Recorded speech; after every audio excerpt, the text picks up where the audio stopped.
अस्सलामुअलैकुम वरहमतुल्लाहि वबरकातुहू। बिस्मिल्लाहिर्रहमानिर्रहीम। फ्रेंड्स, आज जो हम पढ़ने लगे हैं वो है हिस्टोरिकल रिसर्च। अब जैसा कि लफ्ज़ हिस्टोरिकल इट मीन ये लफ्ज़ हिस्ट्री से निकला है, और हिस्ट्री किसे कहते हैं? जैसे पास्ट इवेंट्स होते हैं। तो हिस्टोरिकल रिसर्च में हम क्या करेंगे? हिस्टोरिकल रिसर्च में हम जो हैं वो देखेंगे किसी भी पास्ट इवेंट्स को जब हम पढ़ रहे होंगे, जब हम समझ रहे होंगे, जब हम एक्सप्लेन कर रहे होंगे, तो इसको हम हिस्टोरिकल रिसर्च कहेंगे। यानी माजी में वक़ूअ पज़ीर होने वाले किसी वाक़े को जब हम समझ रहे होंगे, समझने की कोशिश कर रहे होंगे या बयान करने की कोशिश कर रहे होंगे, तो वो जो होगा वो पास्ट उसे हम हिस्टोरिकल रिसर्च कहेंगे।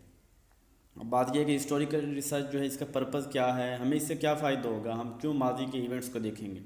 दो तीन बातें हैं इसमें। एक तो ये कि हम काज एंड इफ़ेक्ट्स देखेंगे कि ये जो माजी का पास्ट का इवेंट्स था वो फ्यूचर पे कैसे काज एंड इफ़ेक्ट्स उसके हैं, और फ्यूचर में ट्रेंड क्या था, और वो जो ट्रेंड्स हैं वो हमें प्रेजेंट में कैसे फ़ायदेमंद हो सकते हैं, और फ्यूचर के बारे में हमें कैसे उससे फ़ायदा हो सकता है। और अब इसकी एग्जांपल देखिए कि कैसे पास्ट में, फॉर एग्जांपल हम ये कहते हैं कि करिकुलम जो है मुस्लिम इंस्टीट्यूशन में at the time of Mughal era, कि मुग़ल जब दौर था उस वक़्त जो मुसलमानों का जो करिकुलम था उसके क्या असरात हुए और वो कैसा था। इसको हम मज़ीद इसकी तरफ चलते हैं तो सबसे जो मेन चीज़ ये पॉइंट्स जो है वो हमें याद रखने चाहिए। इसमें से काफ़ी एमसीक्यूज़ बनती हैं कि हिस्टोरिकल रिसर्च जो है इसके स्टेप्स कौन से हैं। तो सबसे पहला जो स्टेप है वो है डेफिनेशन ऑफ प्रॉब्लम। हम इसको एक एक करके जो है ना नेक्स्ट एक्सप्लेन करेंगे। तो यहाँ पर सिर्फ जस्ट मैं दोहरा देता हूँ, आपको नाम बता देता हूँ, इसको हम इंशाअल्लाह एक एक करके एक्सप्लेन करेंगे। और दूसरा स्टेप जो है वो कलेक्शन ऑफ डाटा, कि हम जो डाटा है वो कलेक्शन करेंगे। उसके कितने सोर्सेज होंगे? दो सोर्स होंगे, प्राइमरी सोर्स और दूसरा जो है सेकेंडरी सोर्स। इसके बाद जो डाटा हमने कलेक्ट कर लिया है फिर हम एनालिसिस करेंगे। एनालिसिस किस तरह का होगा? दो तरह का होगा। एक होगा एक्सटर्नल क्रिटिसिज्म होगा, क्रिटिसिज्म मीन एनालिसिस भी बोल सकते हैं, और दूसरा होगा इंटरनल क्रिटिसिज्म।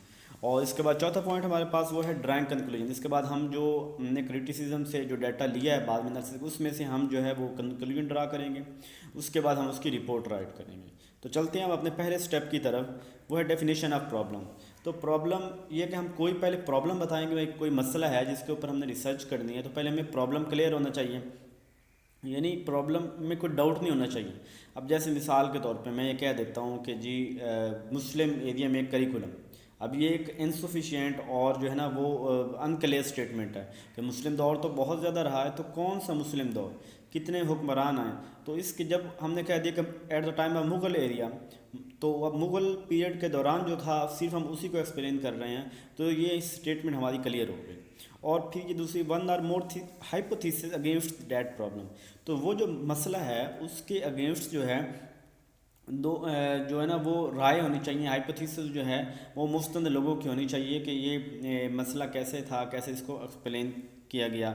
उसके बाद ये है कि जो हमारी स्टेटमेंट है वो क्लियर होनी चाहिए।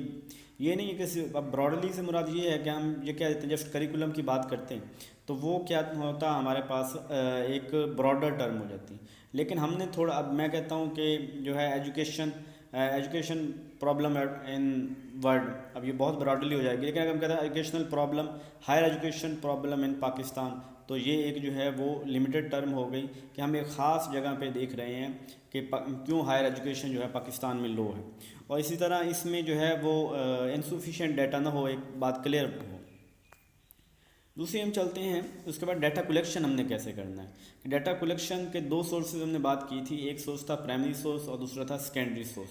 अब प्राइमरी सोर्स क्या होता है? प्राइमरी सोर्स वो होता है कि जिसमें जो डाटा कलेक्ट करने वाला होता है वो आई विटनेस होता है, यानी एक पास्ट में इवेंट हुआ, अब रिसेंटली यानी दूसरे पास्ट में हुआ, तो वो पास्ट में इवेंट को खुद ऑब्जर्व कर रहा था, यानी वो खुद ही ऑब्जर्वर था, उसने किसी दूसरे से नहीं पूछा, या जो है उस बंदे का जिसके या उस चीज़ के बारे जिसके बारे में हम रिसर्च कर रहे हैं उस टाइम का हमें कॉन्स्टिट्यूशन मिल जाए, सर्टिफिकेट, लॉ, कोई भी, यानी जो हमें हमारे पास डॉक्यूमेंट का ऐसा टुकड़ा जो उन्हीं के हाथों का लिखा हो जिसको हम ऑब्ज़र्व कर रहे हैं, उस टाइम का जो लॉ वगैरह का, कोई मैगज़ीन, कोई बुक्स, कोई हाथ से रिटर्न कोई वगैरह जो चीज़ हो, तो वो डॉक्यूमेंट की तीन तरह से हो सकता है ना। एक हो सकता है डॉक्यूमेंट्स की सूरत में हो सकता है, वो बिल्डिंग की सूरत में हो सकता है। तो दूसरा जो है वो हम देखते हैं रिमेनिंग बिल्डिंग, यानी अगर उस दौर की, जिस दौर को हम स्टडी कर रहे हैं उस दौर की जो बाकियात हैं और जो बिल्डिंग्स वगैरह हैं, जो ऑब्जेक्ट्स वगैरह हैं, उसको हम देख के भी जो डाटा कलेक्ट कर रहे होते हैं। यानी उस time furniture, picture, painting, technical material वगैरह जो भी चीज़ें थी उसको देख के हम जो कर रहे होते हैं वो भी प्राइमरी सोर्स होता है। इसी तरह जो ओरल टेस्टिमोनी, इट मीन कि उस शख्स के इंटरव्यूज़ पड़े हों, उस शख्स के जो है ना वो जहाँ जहाँ पे उसके जो काम थे वो हमें नज़र आ रहे हों, उनके जो स्टूडेंट्स थे जो उन्होंने लाइव पढ़ा, या उनके जो है ना वो फादर जो हैं पेरेंट्स, उससे हम जो इन्फॉर्मेशन ले रहे होंगे, ये प्राइमरी सोर्सेज होंगे।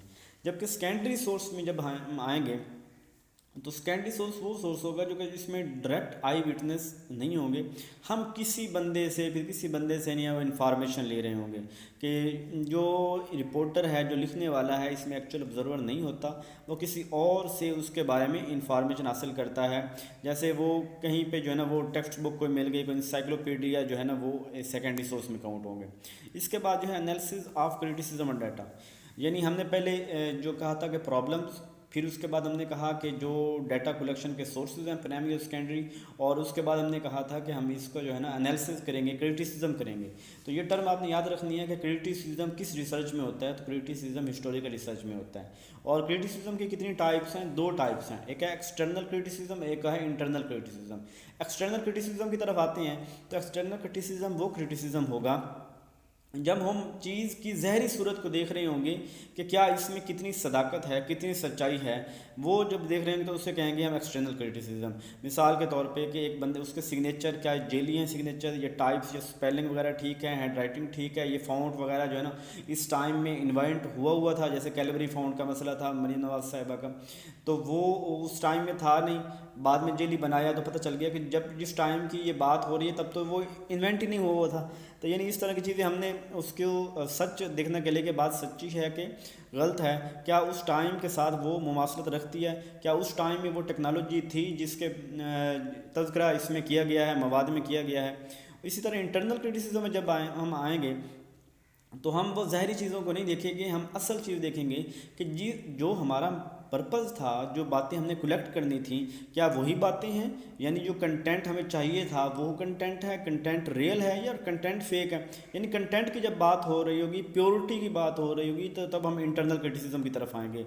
हम देखेंगे कि जो डॉक्यूमेंट्स हैं वो जेन्युइन हैं, जो कंटेंट है वो जेन्युइन है, और फिर इसके साथ हम देखेंगे कि जो राइटर है, जो ये रिसर्च लिखने वाला है, जो रिपोर्ट करने वाला है, वो शख्स क्या वो कॉम्पिटेंट है, और दूसरा क्या अनबाइस्ड है, क्या ये तो नहीं कि वो उसका जो है ना वो एनालिसिस करते हुए किसी एक तरफ झुकाव है, वो अनबाइस्ड है कि नहीं है, ये न्यूट्रल है कि नहीं है, और अनेस्ट पर्सन है कि नहीं है, क्या जो रिसर्च कर रहा है किसी के डर या खौफ की वजह से तो नहीं कर रहा, और इसी तरह जो है ना ये कितने टाइम के बाद जो है ना वो रिसर्च कंडक्ट की। अब मिसाल के तौर पे हम कहेंगे कि उस्मान जो है ना वो जो खिलाफत उस्मानिया थी उसकी जो हिस्ट्री लिखी गई, तो कहा जाता है कि खिलाफत उस्मानिया की हिस्ट्री जो लिखी गई वो 100 साल के बाद लिखी गई।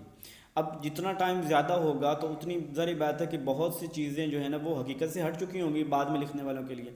तो इस तरह हम देखेंगे कि जिस इवेंट्स को हम इस वक्त जो है ऑब्ज़र्व कर रहे हैं, जिस इवेंट्स के बारे में लिख रहे हैं, तो इस इवेंट्स के गुजरे कितना टाइम हो गया, उससे हम अंदाज़ा कर सकते हैं कि इसमें कितनी सच्चाई होगी। तो ये चीज़ें जो हैं कंटेंट और जो राइटर है उसके बारे में, फेयर प्रेशर और ये टाइम वगैरह, ये हमारा इंटरनल क्रिटिसिज्म में आएगा। इसके बाद हम जो है वो कंक्लूजन ड्रा करेंगे। कंक्लूजन जो है ये उसी में जो हमने डाटा क्रिटिसाइज़ करके, एनालिसिस करके, जो हम उस डाटा में हमने दिया है उस डाटा में से हम जो है वो कंक्लूजन निकालेंगे, और उसको हम फिर जनरलाइज कर देंगे रिसर्च को कि ये मेरी रिसर्च है। लास्ट स्टेप जो इसका था वो रिपोर्ट राइटिंग का है।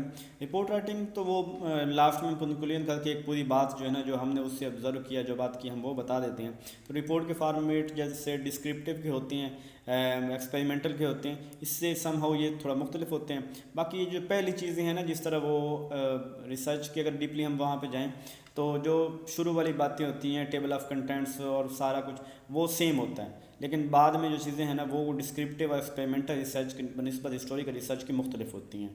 और ये वैसे भी डिपेंड कर रहा होता है कि उसकी नेचर क्या है जो हम स्टडी कर रहे हैं। होप सो आपको समझ आई होगी। अगर कोई भी मसला हो तो आप जो है ना वो कमेंट बॉक्स में क्वेश्चन कर सकते हैं। जज़ाकल्लाह।